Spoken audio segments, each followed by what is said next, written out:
राहुल गांधी को लेकर सरकार और बीजेपी ने आक्रमण की नई खेप जारी कर दी है। थोड़ी देर पहले हमले का मोर्चा संभाला रेल मंत्री अश्विनी वैष्णव ने।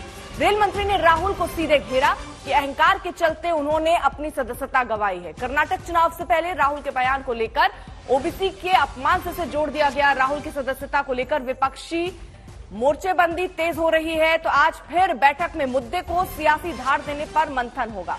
कांग्रेस वे बंगले खाली कराने को लेकर जंग छेड़ दी है।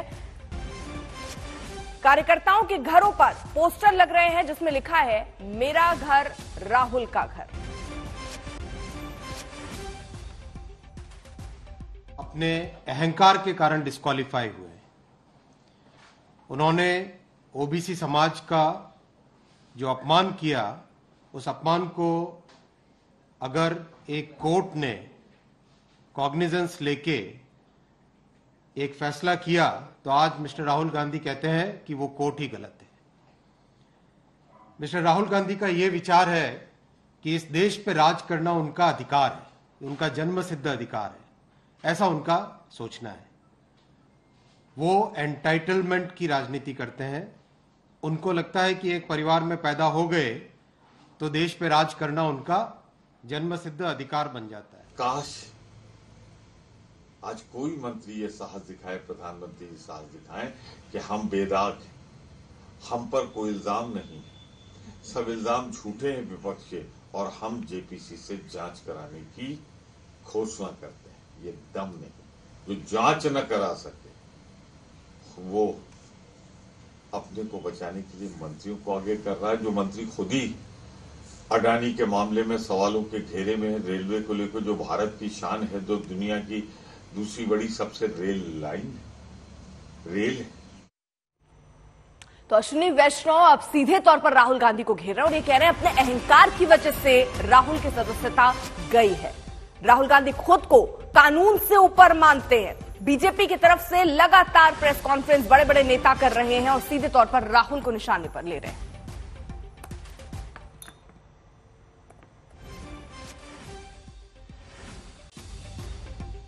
रेल मंत्री अश्विनी वैष्णव से हम बातचीत कर रहे हैं और उन्होंने राहुल गांधी पर धावा बोला है। ये कहा है कि ओबीसी समाज के जिस तरीके से अपमान किया गया, राहुल गांधी सोचते हैं कि वो इंस्टीट्यूशन से भी सर्वोपरि हैं। हमारे साथ खुद अश्विनी वैष्णव जी हैं। सर, विपक्षी पार्टियां ये कह रही हैं कि कभी पुराने वक्त में ये जिन पार्टीज को आप कह रहे हैं जो भ्रष्ट हैं, आज जो एक प्लेटफॉर्म पे आ गए हैं एक साथ, वो उनके साथ बीजेपी का कभी अलायंस होता था। इस पर आप क्या कहें? आज की तारीख में जितने भी भ्रष्टाचारी हैं वो सारे के सारे एक मंच पे आए हैं और इसका कारण है जिस तरह से प्रधानमंत्री श्री नरेंद्र मोदी जी ने एकदम स्वच्छ गवर्नमेंट दी है, एक गवर्नेंस का नया मॉडल दिया है, जिस मॉडल में गरीब से गरीब व्यक्ति के बैंक अकाउंट में डायरेक्टली सरकार का बेनिफिट पहुंच जाता है। चाहे पीएम किसान सम्मान निधि हो, चाहे गरीबों को अन्न पहुंचाने की व्यवस्था हो, एक एक व्यवस्था ऐसी है जिसमें गरीब से गरीब व्यक्ति के पास डायरेक्ट डिलीवरी होती है, लोगों के पास जो वेलफेयर के बेनिफिट्स है वो पहुंच रहे हैं। इससे ऑपोजिशन घबरा गई है। उनको लगता है कि उनका जो मॉडल था करप्शन का मॉडल, उसके अगेंस्ट आज एक क्लियर एक नया मॉडल दिख रहा है। इस नए मॉडल में जिस तरह से लोगों का विश्वास मोदी जी पे है, देखो सबसे बड़ा चेंज क्या है, मोदी जी ने राजनीति का राज से सेवा में परिवर्तन किया है, राज करने से सेवा करने पे परिवर्तन किया है। आज जन साधारण सामान्य मानवी, एकदम सामान्य से सामान्य नागरिक इस चीज को महसूस कर रहा है, उसका रिजल्ट देख रहा है। ऑपोजिशन इससे रैटल्ड है। सर, आपने कहा और तमाम बीजेपी के नेता भी कह रहे हैं कि सूरत कोर्ट के आदेश पर उन्हें सजा सुनाई गई राहुल गांधी को, फिर उनका डिस्क्वालिफिकेशन हुआ, वो एक लॉ इम्प्लीमेंटेशन का मैटर है। लेकिन विपक्षी पार्टियां कह रही हैं कि क्योंकि वो राहुल गांधी हैं इसीलिए उनको टारगेट किया गया। तो ये जो मैसेज है कि ये लॉ और कोर्ट्स की वजह से हुआ है, ये किस तरीके से आप लोग समझाने की कोशिश कर रहे हैं? क्योंकि एक तरफ आप ये भी कह रहे हैं कि उन्होंने ओबीसी समाज का अपमान किया है। कितने केसेस हैं जिसमें लोग डिस्क्वालीफाई हुए हैं? आप अगर लिस्ट निकाल के देखो तो कम से कम 8-10 केसेस तो तुरंत निकल आएंगे। देखिए, संविधान के आर्टिकल 102 में क्लियरली मेंशन्ड है किस ग्राउंड पे डिस्क्वालिफिकेशन होगा। रिप्रेजेंटेशन ऑफ पीपल्स एक्ट के सेक्शन 8(3) में क्लियरली मेंशन्ड है डिस्क्वालिफिकेशन का ग्राउंड क्या है।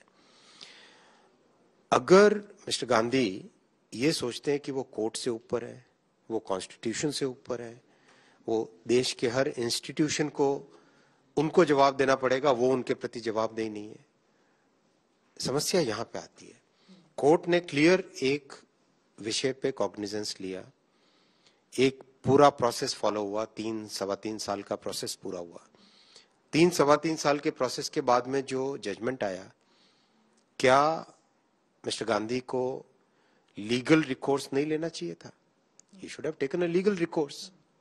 What stopped him from doing that?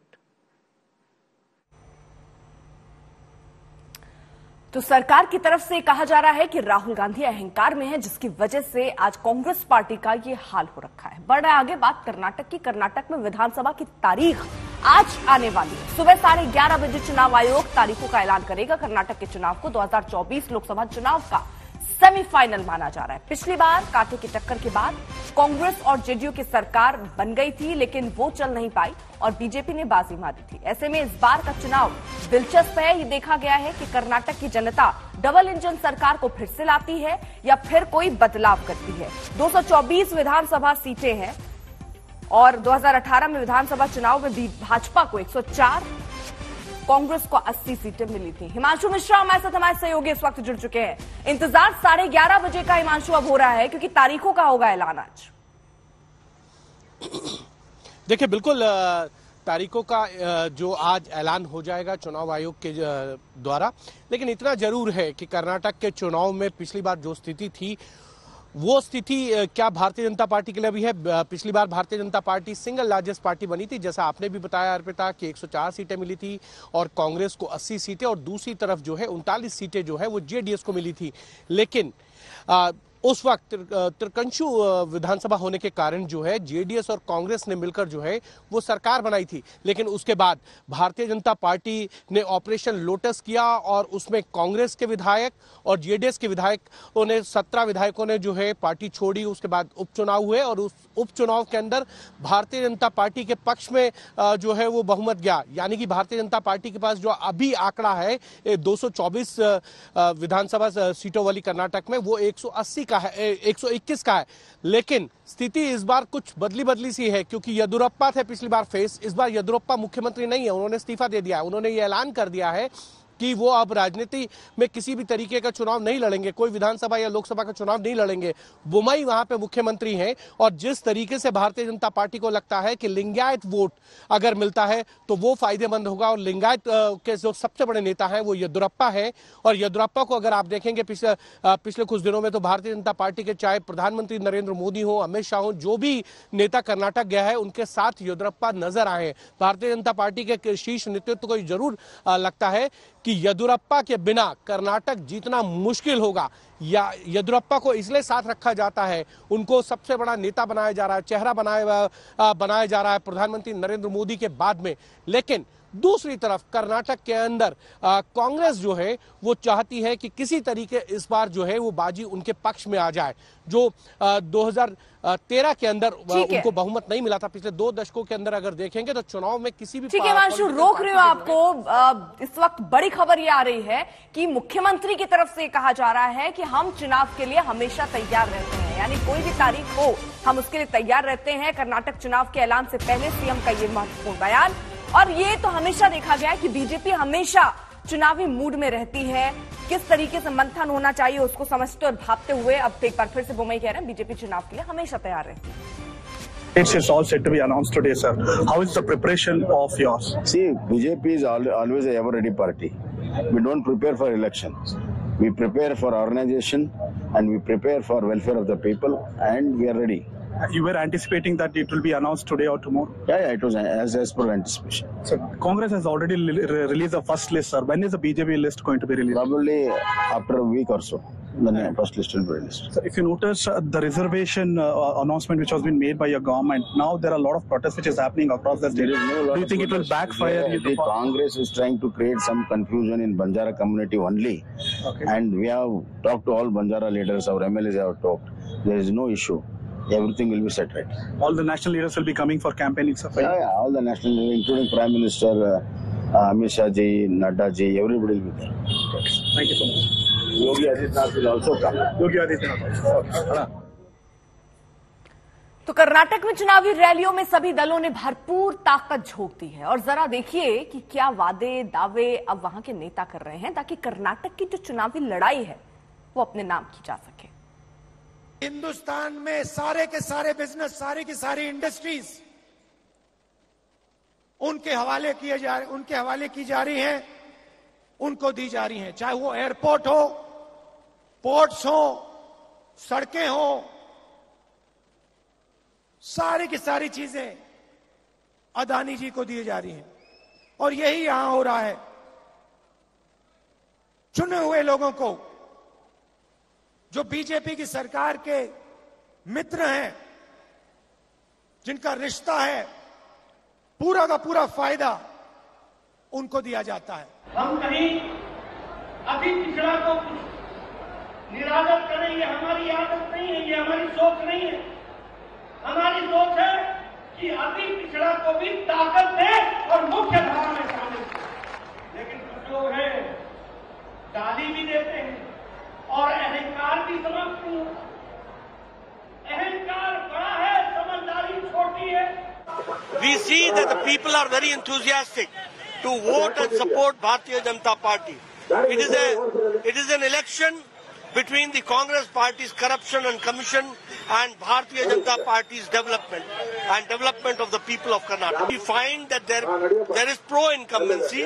People want to support Bharatiya Janata Party, and that is why I said that they are enthusiastic about it. Let them. It is their party. Let them do whatever. They know that the party has done a blunder, making this Karnataka state the corruption capital. So they wanted to see that they win with the power and trying to use various tactics. Nothing will help them. Congress party will come to power. और सीधे आपको लिए चलते हैं, इस वक्त मल्लिकार्जुन खड़गे संबोधित कर रहे हैं। उन्होंने जो अदानी को इतना सपोर्ट क्यों कर रहे हैं, उनके बारे में क्यों बात नहीं कर रहे हैं, ये हम उनसे पूछ रहे हैं। वो उल्टा हमको बोल रहे हैं सारे अपोजिशन के लोग भ्रष्ट हैं, अपने भ्रष्टाचार छुपाने के लिए। अरे आप तो बड़े बड़े चोरियां करके उनको डिफेंड करते जा रहे हैं और दूसरों को आप चोर बोल रहे हैं, ये ठीक नहीं है।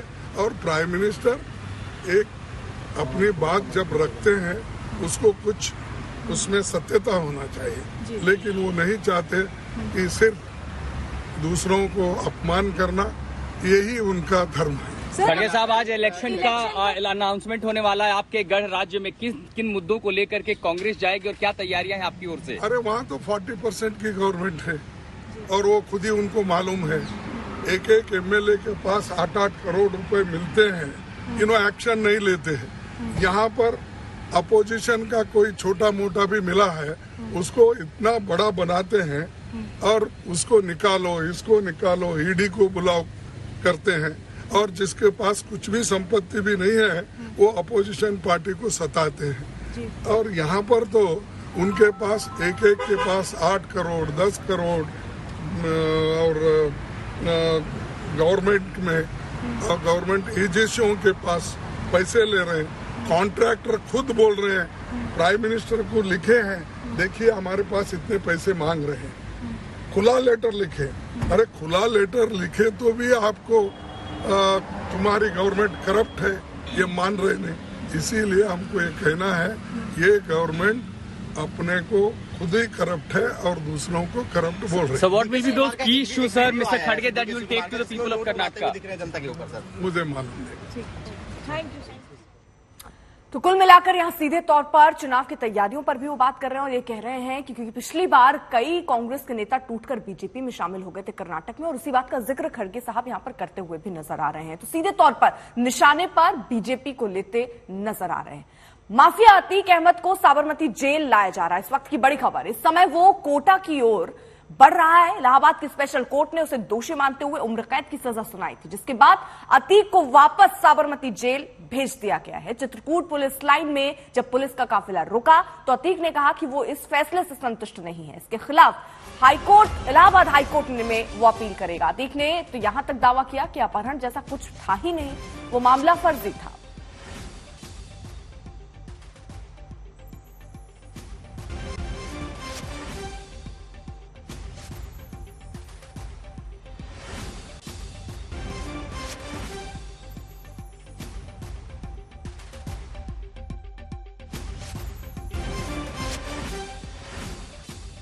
जोर से बोलो, हाईकोर्ट जाओगे? क्या कहना चाहोगे? क्या जाएंगे अपना हाईकोर्ट?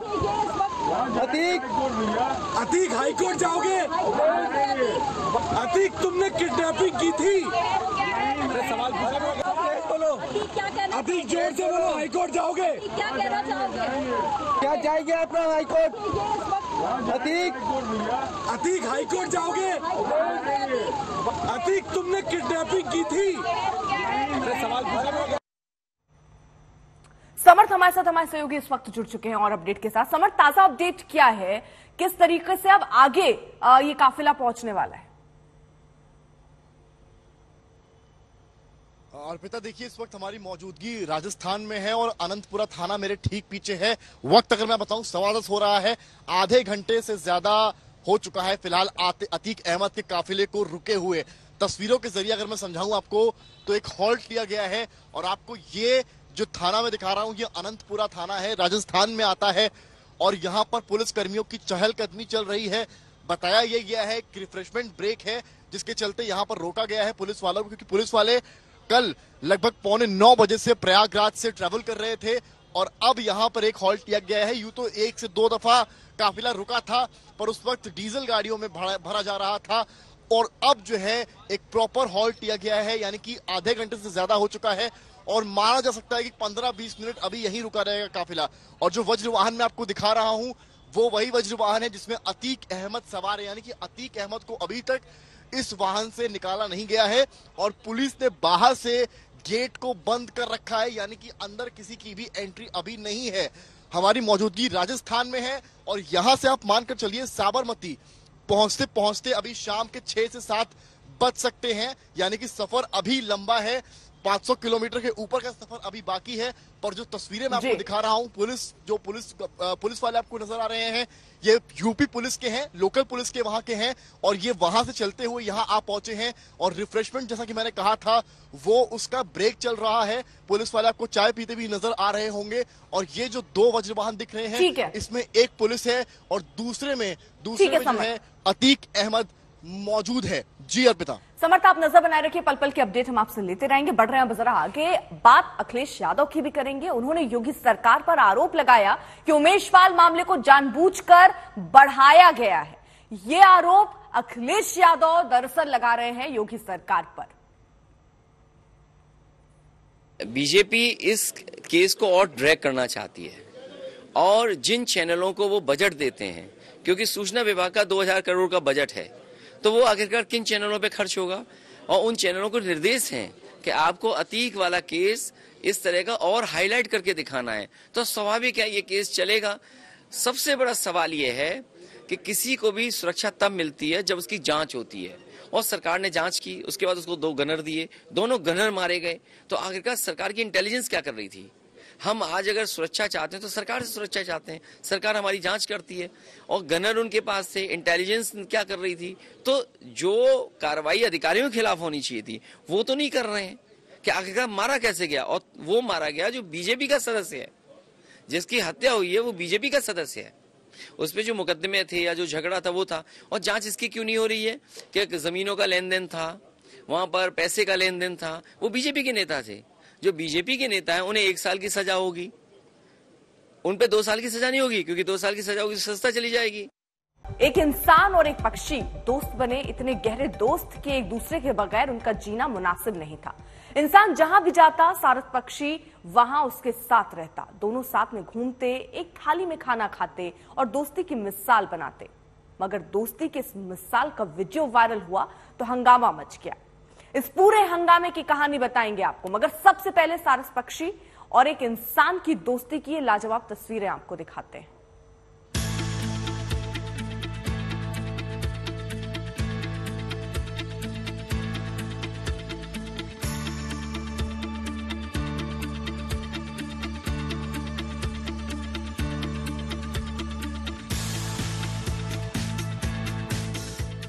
कभी देखी है एक इंसान और एक सारस पक्षी की ऐसी दोस्ती कि आदमी बाइक दौड़ाए और सारस उसके साथ हवा में उड़ता जाए। नजर का इशारा ऐसा समझता है सारस कि गाड़ी की रफ्तार कम हुई तो इसकी उड़ान कम हुई, और अगर गाड़ी की रफ्तार बढ़ी तो इसकी परवाज बढ़ी। यूं ही नहीं कहते सारस को प्रेम का पक्षी। एक इंसान से सारस का प्रेम देखिए।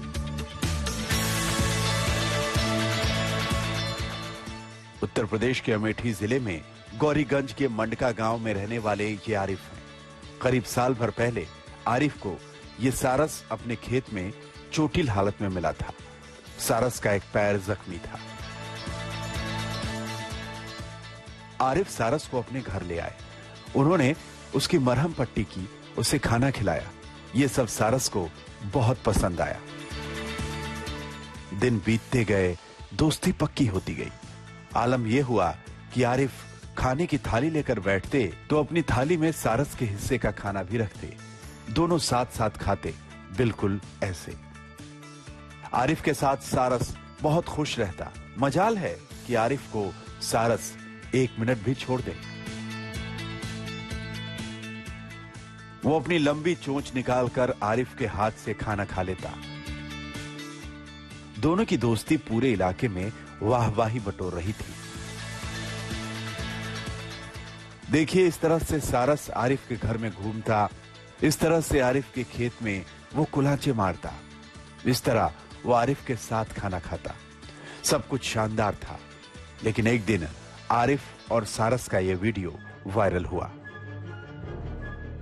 वीडियो वायरल हुआ तो अखिलेश यादव को आरिफ और सारस की ये दोस्ती पसंद आई। वो आरिफ से मिलने अमेठी पहुंच गए। मगर अखिलेश से आरिफ का मिलना हुआ तो एक नई कहानी बन गई। वीडियो वायरल होने के बाद उत्तर प्रदेश का वन विभाग जागा और वन विभाग ने पाया कि आरिफ ने वन्य जीव संरक्षण अधिनियम का उल्लंघन किया है। तुरंत ही आरिफ के घर वन विभाग की टीम पहुंच गई। आनन फानन में रायबरेली के समस्तपुर पक्षी विहार के अधिकारी आरिफ के घर पहुंचे और आरिफ के सबसे पक्के दोस्त को अपने साथ पक्षी विहार ले गए। 2 दोस्तों को अलग कर दिया गया। वहां पक्षी विहार में सारस आरिफ के बगैर तड़प रहा था और यहां आरिफ सारस के बगैर जार जार हो रहे थे। जैसे एक बाप को बेटे से या माँ को बेटे से जुदा होता है, उससे कहीं ज्यादा बढ़ती है। अच्छा, क्या लगता है कि अभी वो समस्तपुर पक्षी विहार में है, वहाँ सुरक्षित है वो, या आपके पास बेहतर था? नहीं, वहाँ सुरक्षित इसलिए नहीं है क्योंकि उसको दाल सब्जी चावल रोटी कौन वहाँ खिलाएगा, और वहाँ उसको कैद करके रखा गया हुआ है। आज़ाद जब उसको मतलब खुले में छोड़ते हैं तो वो हमको ढूंढने लगता है, कहीं दूर भटकने लगता है, इस जंगल में, कहीं गांव में, कहीं पास में, तो जंगली जानवर या कुत्ता या कुछ भी या शिकारी किसी की वो घटना न घट जाए, इसका डर लगा रहता है।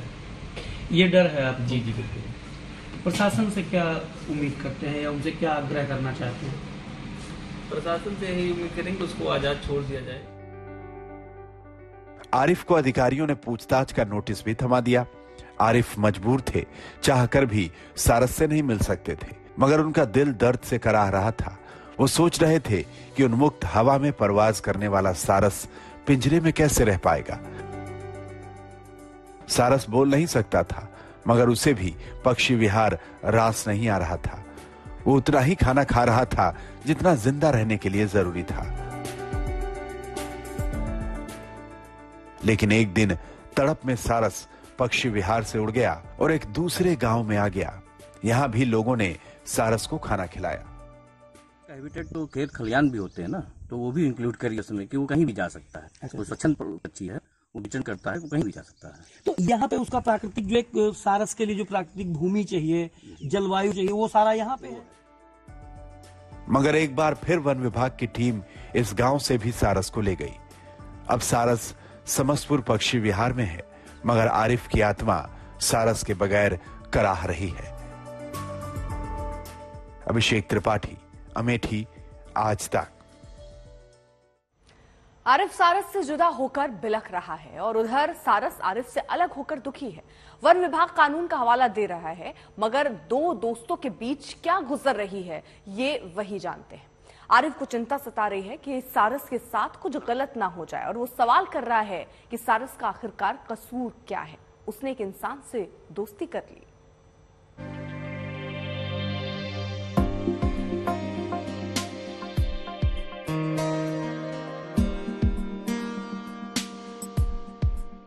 इन तस्वीरों ने सबका ध्यान अपनी ओर खींचा। सबको ये तस्वीरें अच्छी लगी, सिवाय वन विभाग की। अब जब आरिफ के पास उसका सबसे अच्छा दोस्त सारस नहीं है, तो आरिफ परेशान है। वो बार बार कहते हैं कि सारस का सिर्फ इतना कसूर था कि उसने एक इंसान से दोस्ती कर ली।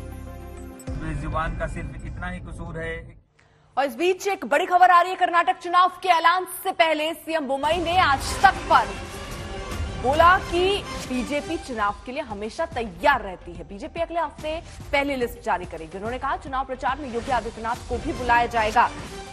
बीजेपी चुनाव के लिए हमेशा तैयार रहती है, किसी भी चुनाव के लिए, क्योंकि आपको बता दें 11:30 बजे आज कर्नाटक में किन तारीखों को चुनाव होगा इसकी घोषणा होनी है। चुनाव आयोग ये घोषणा करेगा। और उसके बाद बीजेपी से जब प्रश्न पूछा गया कि क्या सारी तैयारी हो गई, तो बोम्मई का जवाब कि बीजेपी हमेशा एक्शन मोड में रहती है, चुनावी मूड में रहती है। कर्नाटक में 224 विधानसभा सीटें हैं। भाजपा को 104 सीटें मिली थी, कांग्रेस को 80, जेडीएस को 37 सीटें मिली थी। किसी भी पार्टी को बहुमत नहीं मिला था। कांग्रेस जेडीएस की गठबंधन की सरकार बनी थी। We have already cleared 124 names, and still almost 50% we have just discussed in length. And I think tomorrow we are having a screening committee. We will take a call on it. Is Congress keen to go for elections? Because before we are ready. We want this government to be dismissed. The earlier the dismissal of this government, the better for the state and the country. Sir, one second. Sir, what do you think about this? I am also doing it. What do you think that this election will be on the ideology or? This election will be a development-oriented election. This election will be for a corruption-free state, and this election will be a model because the corruption is at the peak, and Modi encouraged corruption and he did not open his mouth. He did not take any action on his party leaders, and he has been promoting himself only for the sake of party. He is compromising lot of corruption activities. Sir, we never expected. You raised several issues, including 40% commission and recruitment. Has this worked on ground, sir? Definitely. It is the talk of the town. It is the talk on every march. See, they are trying to take everything on emotionally. Yeah. We are taking on. That is why on the price rise, they could not help anyone. तो कांग्रेस के नेता को आप सुन रहे थे। 124 candidate का ऐलान अभी कांग्रेस पार्टी ने किया है और पूरी तैयारी में है। भ्रष्टाचार एक बड़ा मुद्दा यहां पर बनाने की कोशिश में कांग्रेस पार्टी है। संजय हमारे साथ हमारे सहयोगी इस वक्त जुड़ चुके हैं। संजय का रुख करें उससे पहले आपको बता दें चुनाव के ऐलान से पहले डीके शिव कुमार का हमला सामने आया। आपको बता दें चुनाव के वक्त कांग्रेस के नेता टूटकर बीजेपी में चले गए थे, जिसके बाद सरकार बनाने में कामयाबी हासिल हुई थी। और ऐसे में अपने नेताओं को बचाकर रखना और कौन से मुद्दे सामने ऐसे रखे जाएं जिससे परिणाम कांग्रेस के लिए थोड़ा सुखद हो पाए, ये भी एक बड़ी रणनीति कांग्रेस बनाती हुई नजर आ रही है। कितनी सफल होती है वो देखना होगा। इसी महीने 124 कैंडिडेट का ऐलान कांग्रेस पार्टी की तरफ से किया गया था। संजय हमारे साथ हमारे सहयोगी इस वक्त जुड़ चुके हैं और अपडेट के साथ। संजय, यहां पर 2-3 चीजें बिल्कुल क्लियर दिख रही हैं। येदियुरप्पा, क्योंकि पिछले 3 महीने में हम देखें तो प्रधानमंत्री 7 बार कर्नाटक के दौरे पर जा चुके हैं और वो मंच की तस्वीरें भी याद आती हैं जब येदियुरप्पा को किस तरीके से उनका अभिवादन स्वीकार किया था प्रधानमंत्री ने। लेकिन कांग्रेस पार्टी का स्टैंड भी बिल्कुल क्लियर है। भ्रष्टाचार का मुद्दा सामने और बीजेपी की मजबूरी येदियुरप्पा को सामने रखने की। जी हाँ, अभी श्रीनिवास जो युवा कांग्रेस के अध्यक्ष हैं वो भी यहाँ पर पहुंचे थे विज्ञान भवन के सामने। उन्होंने भी अपनी बात आज तक के साथ शेयर करते हुए यही कहा था कि बहुत सारी ऐसी चीजें हैं जो इस बार बीजेपी के खिलाफ हैं और हमने पिछले चुनाव से काफी सबक सीखा है, जिससे कि अब और खुद अपने ही करनी में, करतूतों में बीजेपी की सरकार वहां पर फंस चुकी है। लिहाजा 2018 के मुकाबले हमारे लिए लड़ाई आसान भी होगी और जो चुनौतियां हैं हमने उनको स्वीकार किया है और स्वीकार करने के साथ साथ हमने पूरा 5 साल संघर्ष किया है, सत्ता बचाने, सत्ता गंवाने और उसके बाद सड़क पर आकर जनता के मुद्दों को लेकर हमने पूरा संघर्ष किया है। लिहाजा इस बार स्थितियां हमारे फेवरेबल हैं। आप मतगणना के दिन आप देखेंगे तो आप चौंक जाएंगे, क्योंकि उस समय बीजेपी के हाथ से सत्ता जा रही है। ये कांग्रेस का अति आत्मविश्वास है जो कह रहा है, लेकिन फिलहाल बस अब 1 घंटे से भी कम समय रह गया है जिसमें कि मुझे लग रहा है कि निर्वाचन आयोग चुनावी कार्यक्रम का ऐलान कर देगा। और अभी तक जो सूत्र बता रहे हैं उसमें यह कि मई के दूसरे हफ्ते में मतदान, 1 चरण का मतदान हो सकता है और तीसरे हफ्ते में यानी 20 मई के आसपास मतगणना हो जाएगी और नई विधानसभा के गठन का ऐलान हो जाएगा, यानी चुनाव प्रक्रिया पूरी हो जाएगी। बिल्कुल, यानी कुछ ही वक्त का इंतजार है, उसके बाद तारीख क्या होगी रण की ये सामने आ जाएगा। हिमांशु भी हमारे साथ मौजूद है। हिमांशु, कुछ वक्त का इंतजार देखिए यहाँ पर करना होगा, लेकिन मुद्दे बहुत महत्वपूर्ण है। टीपू सुल्तान से लगाकर आरक्षण, ये तमाम मुद्दे कर्नाटक के चुनाव में हमने देखे उछलते हुए एक बार फिर से। कौन से मुद्दे कितने असर डालेंगे ये भी देखना दिलचस्प होगा, लेकिन कितनी किसकी तैयारी है ये भी दिलचस्प है। देखिए, बिल्कुल हर पार्टी अपनी अपनी तरफ से तैयारी कर रही है और कोई भी पार्टी ये नहीं कहेगी कि जो चुनावों की तारीख ऐलान होने जा रही है हम चुनाव नहीं लड़ेंगे।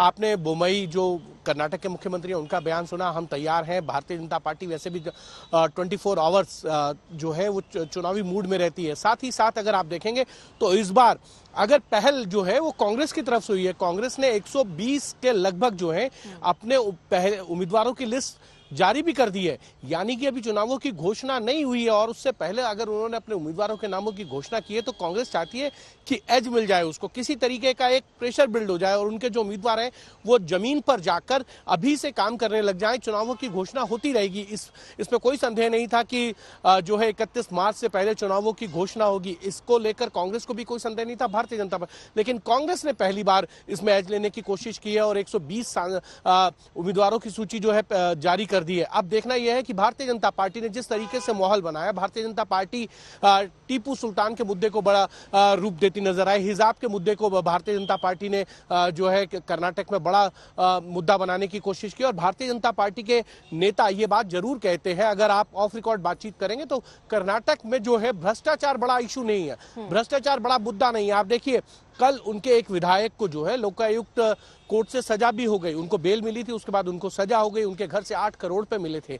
यानी कि भारतीय जनता पार्टी को लगता है कर्नाटक यानी साउथ की जो पॉलिटिक्स है, दक्षिण भारतीय पॉलिटिक्स है, वहां भ्रष्टाचार बड़ा मुद्दा नहीं है और इसीलिए भारतीय जनता पार्टी को यह जरूर लगता है कि किसी तरीके से जो है वो वहां हिंदू मुस्लिम करके या टीपू सुल्तान मुद्दा या हिजाब जैसे मुद्दों को आगे लाकर चुनाव जीतने में भारतीय जनता पार्टी को थोड़ी आसानी होगी, क्योंकि लिंगायत वोट जो है वो भारतीय जनता पार्टी के साथ अभी है और येदियुरप्पा को ये भी गणित जो है हिमांशु वो भी समझना होगा, क्योंकि ये गणित समझकर हर दल इस वक्त फ्रंट पर खेलने की तैयारी करे। थोड़ी देर में होनी है तारीखों के ऐलान, रहेगी इस पर नजर।